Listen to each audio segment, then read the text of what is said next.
How's it going, guys? It's Brad C at a Monday Night Raw review from last night. Let's get right into it. So Raw starts off with Mr. Monster in the Bank, Braun Strowman, Dolph Ziggler, and Drew McIntyre coming out to the ring. Braun says his attack on the Shield last week was his version of justice. A better version of justice, might I say. And then Braun tries to goad the Shield into an encounter with justice of a different sort. So then all three would then continue to trash talk the Shield, trying to get him to come out. So then the Shield would come out through the crowd, their music hits, Intercontinental Champion Seth Rollins, Dean Ambrose and Universal Champion Boring Fuckface come out through the crowd. They get a moderate pop. So then they come out to the ring, the brawl ensues, then acting general manager Constable Baron Corbin would send out the entire Raw roster to break up the brawl. It would not work out well. So then the local Columbus police, because they were in Columbus, Ohio, Ohio State Buckeyes country, they would come out and they would handcuff all three members of the Shield. They take all three members of the Shield backstage, and then they load all three into the back of a police van. They quickly sped out of the arena. So yeah, that's where it started off. So they're trying to hide Roman Reigns from the crowd so he doesn't get roasted again. So next up, we get a women's tag match. We get the Bella Twins, Nikki and Brie. Yes, they're back out of retirement unofficially. They're back. And I guess with Brie also on SmackDown, I guess this makes Brie Bella a free agent? I don't know how this is going to work out. Because she's also on SmackDown with Daniel Bryan in that Miz feud. So yeah, I guess that makes Brie a free agent. But anyway, the Bella Twins are facing Liv Morgan and Sarah Logan of the Riot Squad. The back and forth match. Brie's yes kicks were pretty good in the match. Great moves all around. Match ending. Ruby Riott would attempt to interfere. Brie would hit the suicide dive on Ruby and Sarah Logan. Nikki would then hit the Rack Attack 2.0 on Liv Morgan to get the 3 count for the win. So of course Bella Twins are victorious in their return. And remember, at Hell in a Cell, Brie Bella teams with Daniel Bryan to take on The Miz and Maurice. So yeah, next up we get a tag team match. We get Bobby Roode and Chad Gable versus Victor and Connor of Ass Tension. Boring ass match. Every time Chad Gable's suplexes were always good in the match. Bobby Roode's moves were good, including the Spinebuster. Ass Tension was trying to isolate Roode from the match. Match ending, Ass Tension missed a tag from Chad Gable onto Roode. Chad Gable would hit the running cannonball off the apron onto Connor. Then Chad Gable would get back in the ring. He would hit the rolling German suplex on Victor to get the 3 count for the win. But then again, it doesn't take much to beat Ass Tension, because they're fucking ass. So yeah, the next up, Elias will get in the ring. Elias, of course, doing his concert, his normal thing, promoting his album, trying to get another show in, whatnot. Also saying WWE stands for Walk with Elias, of course, and who wants to walk with Elias, da-da-da-da-da. Then Elias will do some bashing on the Ohio State Buckeyes in the Ohio State crowd, because again, they're in Buckeyes country. Because college football season has officially started again. Well, really, the only thing to note of last week was Michigan getting completely bitch-slapped by Notre Dame. So yeah, Judah Tribe, since you're a Notre Dame fan, I'm also a Michigan fan. I'll give you a crow, man. Good job, Judah. Notre Dame actually has a really good team this year. Good luck to you this season. Maybe Notre Dame can bring that fucking national title home. But yeah, continuing on. Alexa Bliss would come out, and then she'd go to bash her home crowd. The crowd would actually boo Alexa. So yeah, when you can get your own home crowd to boo you, you're doing your job as a heel right. Of course, that would set up our next match, which will be a one-on-one women's match. Alexa Bliss versus Natalya. This was a match back and forth. Alexa had some good drop kicks in there. Natalya's moves were good, along with the clothesline. Match ending. Mickie James and Alicia Fox would hit a cheap shot on Natalya while the ref wasn't looking. Alexa would lock in the armbar, the one Ronda Rousey does, on Natalya to get the submission victory. So after the match, Alexa Bliss will keep the armbar locked in on Natalya for post-match assault. That would then provoke Raw Women's Champion Ronda Rousey to storm the ring. Ronda would immediately go after Mickie and Alicia Fox. She would ragdoll the shit out of Alicia Fox. Then Alexa, she gets the upper hand by chop blocking Ronda Rousey. Ronnie would rally back with some haymakers to Alexa's ribs. That would promote Alexa and the gang to leave, while Ronda's standing tall in the ring. So yeah, that's where we go with that. So then next up, we get a Raw Tag Team Titles match. Originally, the Bandwagon team, Bo Dallas and Curtis Axel, they do their stupid little B team, go, go, go chant.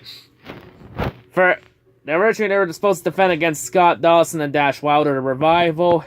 But before the match, Dolph Ziggler and Drew McIntyre would attack the Revival backstage for pre-match assault. And then Ziggler and McIntyre would come out and they would take Revival's place in the title match. So now it's the Bandwagon team versus Dolph Ziggler and Drew McIntyre. Match itself, it was back and forth. Bo tried to isolate Drew McIntyre, but match ending. Drew McIntyre would throw Bo Dallas at the turnbuckle. Dolph hits the super kick on Curtis Axel. Then Dolph and Drew would hit the Claymore zigzag combo on Curtis Axel to get the 3 count for the win. So now Dolph Ziggler and Drew McIntyre are your new Raw Tag Team Champions. And the Bandwagon Team's Cinderella run has officially struck midnight. So yeah, B team, go, go away. B team, go, go away. Rest in peace, Bandwagon Team. You will not be missed. So yeah, next up we get Akam and Razor, the authors of Pains, against Local Jobbers. It's their first match with WWE 205 General Manager. The Cruiserweight shows their General Manager, Drake Maverick, as their new manager. Because Drake wants to put them back into relevance and get them to the Raw Tag Team titles. I mean, Drake, you're no Paul Ellering, but let's see what you can do. I think, honestly, AOP deciding to have Paul Ellering leave them when they came up to the main roster, that was a major mistake. Because you've seen AOP has not been taken serious since.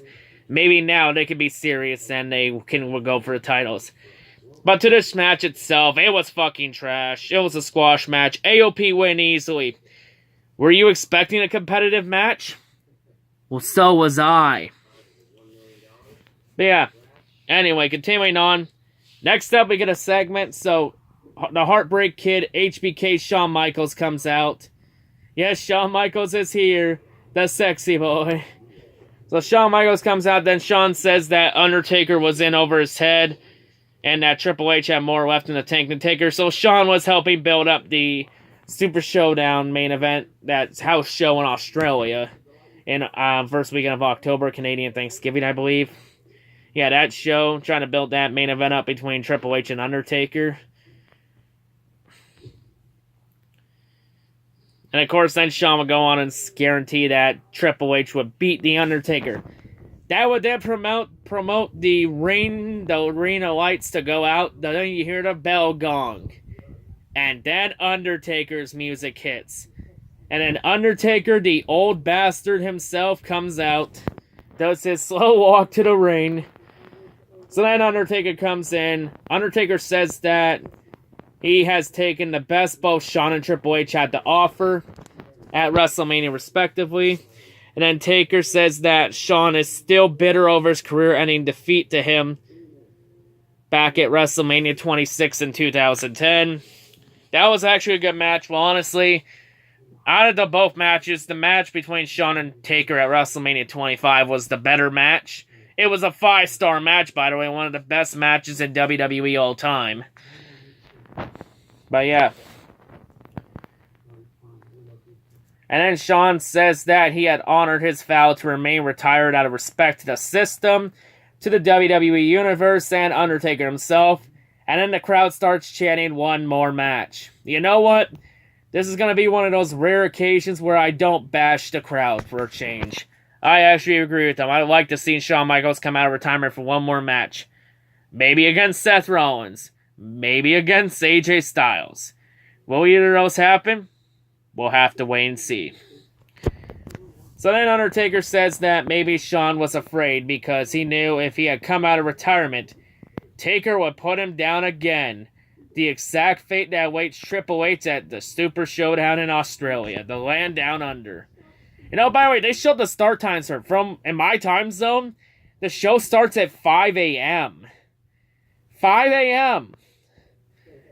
God damn, I usually sleep in. The only time I wake up at 5 a.m. is when I have to go to work. When I'm working 7 a.m. to 3 p.m. Like, god damn, I don't want to fucking wake up at 5 a.m. for a fucking pay-per-view. I'm gonna be fucking half asleep for it. And I'm probably not gonna do a review for it. Like, I didn't do a review for Greatest Royal Rumble. I'm probably not gonna do a review for Super Showdown. Like, October 6th. Wait, I'm gonna have to check the calendar. If it's on a weekend, I may be working or I may be off. But yeah, I'd rather watch NFL instead. So yeah, anyway, continuing on.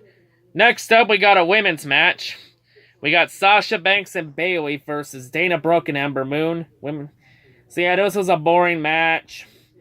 Match ending while Dana Brooke had the upper hand. Titus and Apollo will try to coach Dana. That would distract Dana. Then Sasha would roll up Dana Brooke to get the 3 count for the win. So yeah, the Hug and Boss connection is victorious once again. After the match though, Dana claims that she's had enough of Titus Worldwide and walked off from them alone into the backstage area. So then next up, Raw General Manager Baron Corbin tells Bobby Lashley that Lashley is going to go under some meditation intervention with Jobber Mahal in the ring. So the intervention itself, of course, Jobber Mahal trying to find inner peace. Jobber Mahal! I will make sure you get your inner peace! Bobby Lashley, ugh! Like, seriously, every fucking time Jobber speaks, he sounds like he's about to take a fucking shit. Like, I swear, one of these times when he speaks, I swear, a giant piece of shit's gonna fall right out of his trunks into the rain. And it's gonna be funny as hell. Jobber Mahal, oh god, I just laid a giant shit in the rain. This is embarrassing. So, it was actually going good. And then Kevin Owens' music hits. Yeah, Kevin Owens would come out. Yeah, I told yous Kevin didn't quit for real. It was just a work. So then Kevin Owens comes out. Kevin would attack Bobby Lashley from behind. The brawl ensues. Brawl would go to the outside. Kevin Owens would end the brawl by hitting the apron powerbomb on Bobby Lashley. There's rumors about Kevin Owens becoming the new Paul Heyman guy now that Brock Lesnar's fucking off back to UFC again. I'm all for it. And guess what, folks? I told yous, Kevin didn't need the Money in the Bank contract to become a Paul Heyman guy. So once again, I tell you, Kevin does not need Money in the Bank. You gotta protect Money in the Bank at the end of the day. Protect the integrity. That's how you gotta sell the pay-per-view. That's how you gotta get people to watch him go to the show. But yeah, continuing on. Speaking of Money in the Bank, we get to our main event. We got Mr. Monster in the Bank, Braun Strowman versus Finn Balor. Finn made a challenge to Baron Corbin earlier in the night, but Baron said Finn's going to take on Braun because Baron wants to go to his GM duties, since Baron is the acting general manager of Raw. So yeah, to the match itself, it was back and forth pretty good. Finn would try to isolate Braun with submissions, but Monster heel Braun was just too much for Finn. Braun will hit the running power slam on Finn. Braun gets the 3 count for the win. After the match, the new Raw Tag Team Champions, Dolph Ziggler and Drew McIntyre, come out to circle the ring as the 3 attempted to attack Finn Balor for post-match assault. And then a police van would then come into the arena all the way to the stage area. The Shield would have actually been being driven by the Shield. The Shield posted bail. So the Shield posted bail in jail. The Shield take the van back to the arena. But as the Shield, Seth Rollins, Dean Ambrose, and boring fuckface are coming out of the van. The Raw roster was consisted of Kevin Owens, Elias, Akam Razor of AOP, Ass Tension, Jobber Mahal, Mojo Rawley, Drew Gulak, Pussy Ass and Nielsen, and Mike Kanellis. They would all come out and attack the Shield as they're coming out of the van. So the Shield really can't make a move. So then Dolph would come out. No, Dolph would come up. Dolph would ram Seth face first into the van door. Drew McIntyre would hit the Claymore and Dean Ambrose on the ramp. Braun would then grab a pair of steel steps. He'd hit Roman Reigns with the steps, followed by the running power slam on the ground. And then everybody standing tall over the Shield. Yeah, Roman, it ain't your yard no more. It ain't the Shield's yard no more. It's the Raw's yard. But yeah, that's where we end Raw. Pretty meh episode. We had really no boring fuckface, so that really answers it.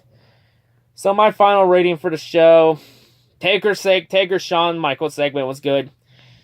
I'm going to say my final rating, 4 out of 10. It was mediocre at best again.